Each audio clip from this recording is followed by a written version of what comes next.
దాన్ని రష్యన్లు మ్రియా అంటారు. అలా అనడమే కాదు, దాన్ని నిజం చేశారు.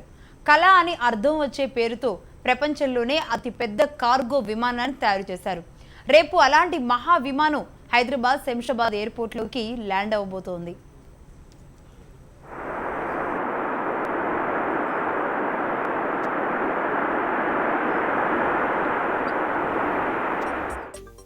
దీని పేరు మ్రియా. రష్యన్ భాషలో కళ అని అర్థం. కళను నిజం చేస్తూ ఆకాశంలో అతిపెద్ద లోహ విహంగం ఉక్రెయిన్లో ప్రాణం పోసుకుంది.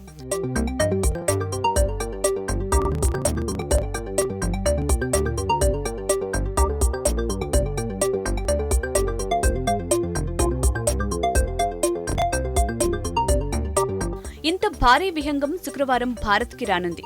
హైదరాబాద్లోని రాజీవ్ గాంధీ విమానాశ్రయంలో ఈ మహావిహంగం చక్రం మోపనుంది.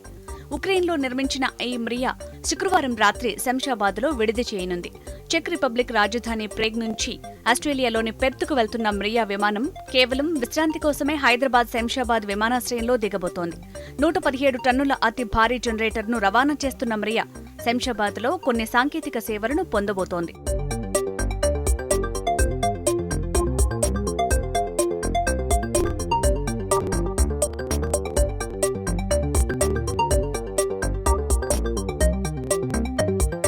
హైదరాబాద్ నుంచి బయలుదేరాక పశ్చిమ ఆస్ట్రేలియాలోని పెర్త్కి చేరటానికి ముందు మరోసారి జకర్తాలో మ్రియా కార్గో ఫ్లైట్ రెస్ట్ తీసుకుంటుంది. శంషాబాద్ అంతర్జాతీయ విమానాశ్రయం కనుక ఎన్నో విమానాలు వస్తుంటాయి పోతుంటాయి. ఈ మ్రియా స్పెషల్ ఏంటనే ప్రశ్న వస్తుంది. మ్రియా కార్గో ప్రత్యేకత ఏంటంటే ఇంత పెద్ద విమానం ఈ భూమి మీద మరోటి లేదు. 640 టన్నుల బరువుతో టేకాఫ్ అవ్వగలిగే ఏకైక కార్గో కూడా మ్రియా ఒక్కటే.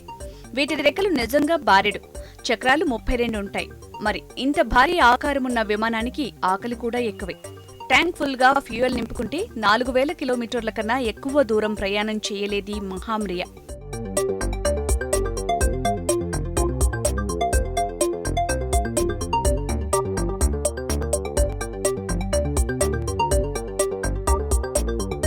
ప్రేగ్ నుంచి పెర్త్కు వెళ్తున్న మ్రియా మన దగ్గరే ఎందుకు దిగబోతోందంటే ఖండాంతర ప్రయాణ మార్గంలో హైదరాబాద్ ఉండటమే కాకుండా శంషాబాద్ ఎయిర్పోర్టు రన్వే పొడవు, సాంకేతిక సౌకర్యాలు, తక్కువ ఎయిర్ ట్రాఫిక్ ఉండటమే కారణమని చెప్తున్నారు.